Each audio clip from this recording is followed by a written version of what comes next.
Adding content and tweaking your WordPress. So now that your blog is up, let's talk about what you're going to put on it.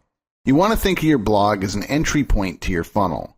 There may be advertising pages, related content, or other traffic magnets in front of your blog, but your blog is where people are going to really get to know you. Your blog is where you'll host your opt-in form that puts people onto your mailing list. Your blog is where you'll share personal stories, triumphs, and losses with your readers. Your blog is where you'll tell people about your products and services. You want to know your niche, okay? As you build your blog, initially you're going to be sharing your personal experiences and opinions related to your niche or industry. And that's great. The human element is what people are going to really connect with.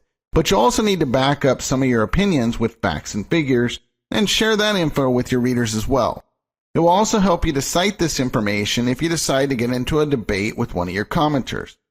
If people get the sense that you're not truly knowledgeable on the matter, they may bail for greener pastures. So what about the theme?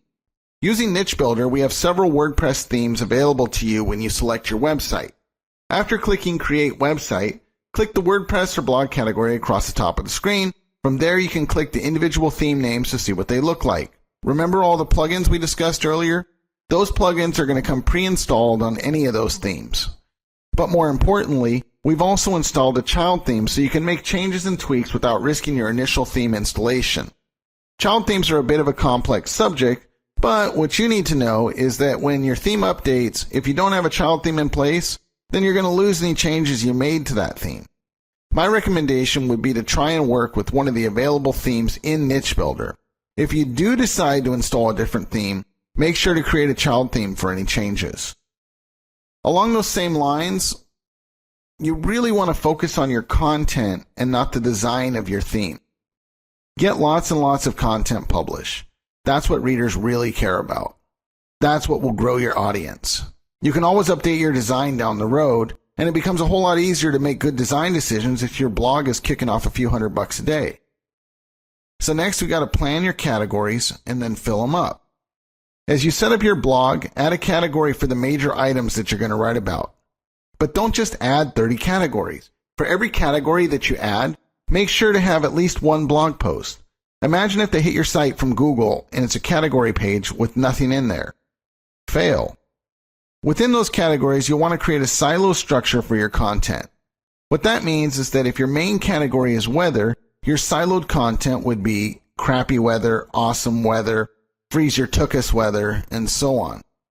On each of those pages, you'll want to add keyword-related content to the pages within your silos. This builds the overall strength of your blog. So now let's look at how we actually do some of these things. Okay? You have your H1, H2, and H3 title tags. Your post should have specific title tags. Your H1 is your main title and is located at the top of your post. Your H2 and your H3 are your subtitles that head up different paragraphs or different sections of your post. Okay? Then you have keyword-rich URLs. The URL is the bar at the top of the page. That's an abbreviation for Uniform Resource Locator. Not like you ever need to know that, but each of your posts should have the keyword or keywords present that you would like to rank for. This is accomplished by configuring the WordPress SEO plugin to show post titles rather than post number sequence. That means your page is going to show a nice title at the top as well as in Google. An example would be http://your-keywords-go-here. Meta tags. Your meta tags are your keywords. You're going to enter them in the tags section of your blog post. This helps Google and other search engines decide what is relevant in your posts. Then you have meta descriptions. Your meta description is a description of your post in Google. It's usually limited to 160 characters, and it should include your keywords as well. Using the SEO plugin in WordPress, you should enter a unique meta description for each post.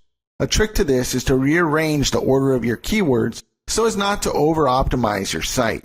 This is helping us rank for some difficult terms right at the moment. Finally, you have site siloing through custom anchor text. When using the Pretty Link plugin, you can make certain keywords automatically link to other posts within your blog. So let's say you have a tutorial on how to do something in your industry.